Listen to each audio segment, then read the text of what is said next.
Muchas gracias. Buenos días a todos. Gracias al CID por invitarme a hacer esta presentación. Voy a hablarles sobre el proyecto PaperChain. El título es Nuevos nichos de mercado para la industria papelera, para los residuos de la industria papelera basados en modelos de economía circular. Este es el índice de mi breve presentación. Como pueden ver, los logos indican que hay una serie de sectores involucrados y entonces intentaré hacer una breve presentación de cada uno de ellos y me enfocaré en el caso español. Este proyecto tiene que ver con la utilización de residuos que provienen de la industria papelera, que normalmente están subutilizados, que no están valorizados tanto como se podría. Y la idea es probar una serie de aplicaciones desde el punto de vista técnico, ambiental y económico, es decir, garantizar la viabilidad de estas alternativas a través de 5 modelos circulares, a través de pilotos realizados a escala real. El proyecto se hizo a través de un programa, Horizon 2020, bajo el tópico de enfoques sistémicos ecoinnovadores para la economía circular. El objetivo, como ya lo he comentado, consistía en desarrollar e implementar estos 5 modelos de economía circular, basándose siempre en los residuos procedentes de la industria papelera e involucrándolos en diferentes sectores, el sector de la construcción, el sector de la minería y la industria química. Para alcanzar este objetivo general, por supuesto, había una serie de objetivos específicos que se centraban en el diseño del punto de partida, un baseline para aplicar estos modelos, valorizando los procedimientos a escala industrial y en demostradores a escala real, complementándolo también con un proceso de certificación y con un análisis económico, incluida la replicabilidad de los mismos. Estos son todos los socios integrantes, éramos 20 socios, el líder era Acciona y, por supuesto, dentro del consorcio había industrias papeleras, que eran las suministradoras de los residuos, empresas constructoras, algunas administraciones de carreteras, incluso consultoras que hacían los análisis económicos. Y 3 universidades, Luleå en Suecia, Aveiro en Portugal y nuestra Universidad Politécnica de Cataluña. Aquí pueden ver los casos de economía circular, se situaron en 4 países, en Portugal, España, Eslovenia y Suecia, 2 de ellos en Suecia. Y estos son los sectores de la construcción en los que estábamos los primeros 3 casos circulares. El caso portugués, que era el número 1, intentaba utilizar algunos residuos como lodos, sedimentos de todas las lejías que produce esta industria papelera en la construcción de hormigón prefabricado y en capas asfálticas para las carreteras. El caso circular 2 era el español y en nuestro caso intentamos usar las cenizas volantes de la combustión de estos residuos en una papelera que tenemos en Aragón, que es Saica, para la estabilización de suelos como un ligante hidráulico. Y en el caso número 3 de Eslovenia, utilizaban el residuo del destintado del papel para crear un producto muy impermeable y colocarlo en las líneas de ferrocarriles como impermeabilización y también para prevenir deslizamientos. En el otro sector, en el sector químico, las empresas suecas intentaron producir etanol para la industria química a partir de las fibras, de los rechazos de fibras, y en el caso de la minería, también otro grupo de constructoras y universidad sueca intentaron construir a partir de residuos una capa impermeabilizadora para proteger de cualquier tipo de contaminación de los residuos que provenían de la industria de la minería.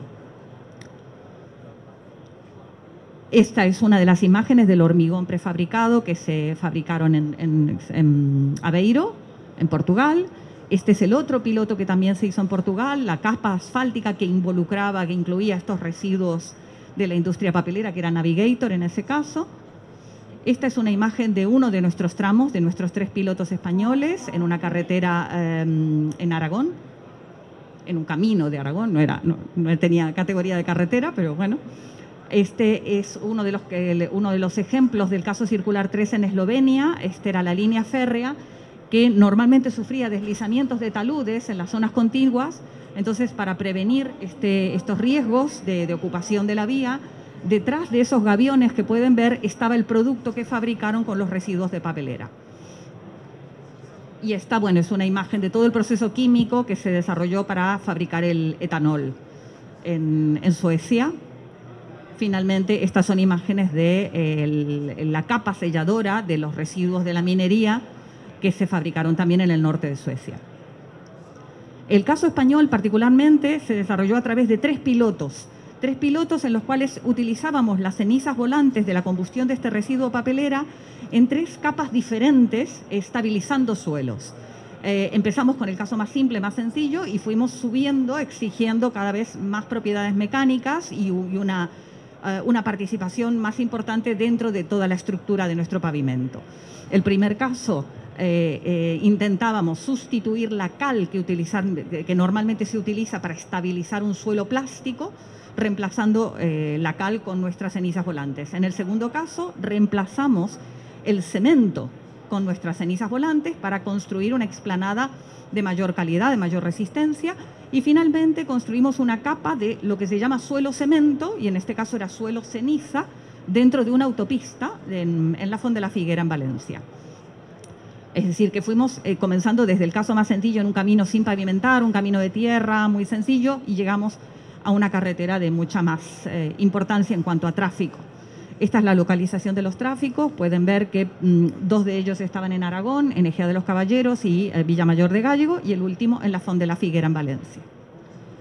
Aquí pueden ver imágenes de la primera obra, del primer piloto. Tomábamos muestras, las llevábamos al laboratorio, hacíamos una batería de ensayos para caracterizar el suelo, las cenizas y para dosificar, para encontrar la mezcla óptima que podía sustituir a la solución convencional que se hacía con cal. Y una vez que alcanzábamos esto que está recuadrado en rojo, la fórmula de trabajo, nuestra receta, la llevábamos a la obra y construíamos un tramo experimental. Aquí pueden ver la construcción de este tramo experimental que se hacía in situ, con la misma maquinaria que se hace un estabilizado con cal.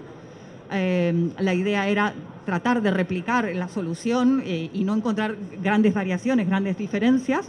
No obstante, era un material totalmente diferente, pero había que adaptar todo el proceso constructivo. Aquí pueden ver la máquina de dosificación, la niveladora, la compactadora. Durante todo el proceso constructivo, una empresa privada acreditada era la que nos hacía el control de calidad. Y al finalizar el tramo hacíamos un seguimiento ambiental y técnico. La empresa Tecnalia se encargaba del seguimiento ambiental, comenzando con una evaluación de riesgo preliminar para detectar algún posible riesgo de contaminación, y por supuesto tomaban muestras antes y después de la construcción para confirmar que no había efectos en las aguas colindantes.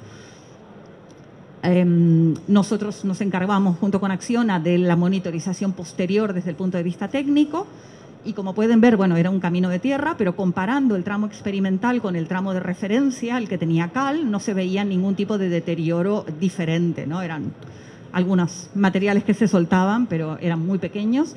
En la imagen de la derecha simplemente se pueden ver un deterioro así en el lateral, pero era un poco por falta de un sistema de drenaje adecuado que no tenía relación con nuestra solución propuesta.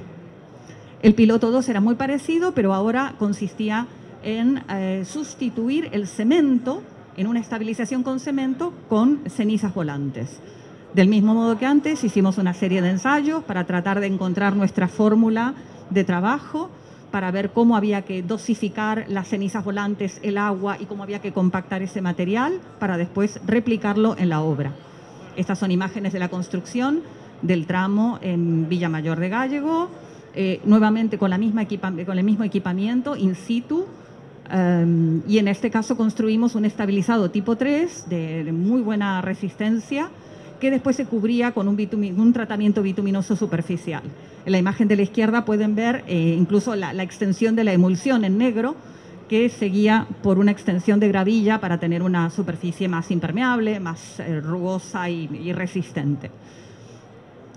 Con respecto a la monitorización ambiental, los resultados fueron similares al tramo 1, pero en este caso todavía estamos más seguros porque nuestra capa con cenizas estaba cubierta, estaba impermeabilizada en la parte superior al tener este tratamiento bituminoso superficial.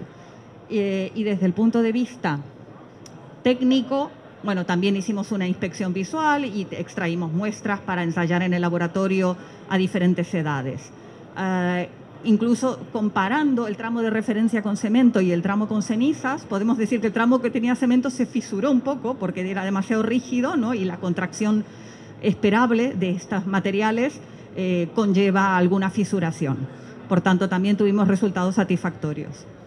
Y el piloto 3, que fue el último, ya era en una autovía, era una conexión de las carreteras A31 y A33 en Valencia, en la Font de la Figuera. Intentamos sustituir una capa de suelo cemento, que es una capa de calidad superior, parte del firme, por nuestra mezcla con suelo ceniza. Nuevamente, una batería de ensayos que nos llevaron a obtener la fórmula de trabajo. Y en cambio, el proceso constructivo ahora requería la utilización de una planta. Teníamos que mezclar los materiales de un modo muy preciso. La dosificación se hace en una planta especializada, así como la mezcla, para obtener un proceso muy homogéneo. Entonces, una vez fabricada la mezcla, y pueden ver la cinta transportadora, la descarga sobre el camión, se transportaba y se extendía y se compactaba. En este caso podemos ver la capa extendida, compactada, con una serie de fisuraciones, unas juntas en fresco que hacemos para evitar la reflexión de fisuras posterior que puede pasar cuando el material se rigidiza y se contrae.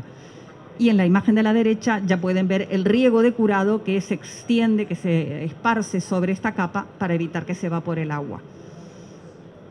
Con respecto a la monitorización ambiental, en este caso, estábamos incluso más seguros que los pilotos número 1 y 2 porque prácticamente las cenizas se movían dentro de circuitos cerrados.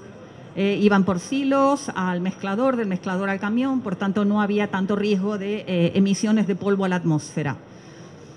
Y desde el punto de vista técnico, además de hacer la inspección visual y los ensayos de compresión, de resistencia a compresión, también pasamos un deflectómetro de impacto para evaluar las deflexiones que había en la superficie, que fueron, por cierto, muy bajas. En ambos, en el tramo de referencia con cemento y en este. O sea, de momento, este es más reciente, tiene un año menos que los otros dos pilotos, pero los resultados han sido satisfactorios.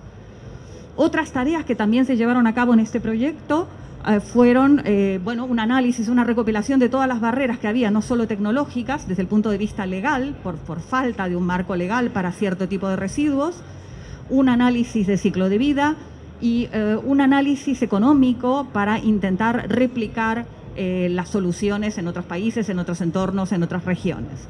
En particular he recuadrado las últimas dos porque son otras tareas en las que estamos trabajando en nuestra universidad, que es la verificación de la tecnología ambiental y toda la preparación de los documentos para el European Assessment Document, que ahora voy a explicar en esta última transparencia.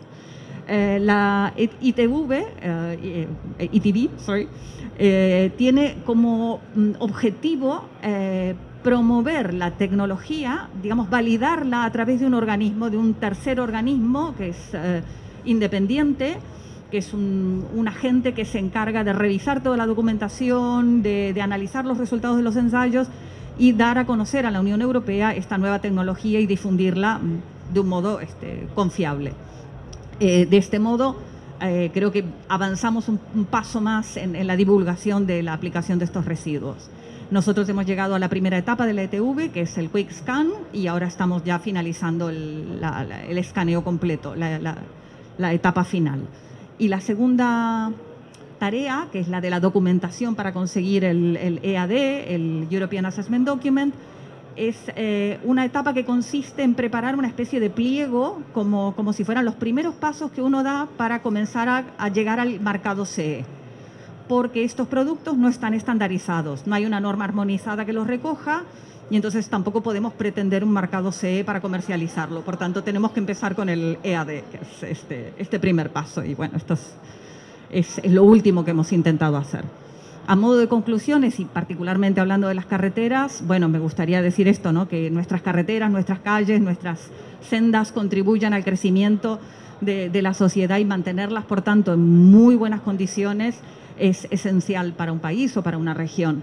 Desde el punto de vista técnico, los resultados que hemos obtenido han sido satisfactorios. Desde el punto de vista ambiental, también podemos reducir emisiones teniendo en cuenta lo que normalmente se emite cuando uno fabrica un ligante convencional como la cal o el cemento.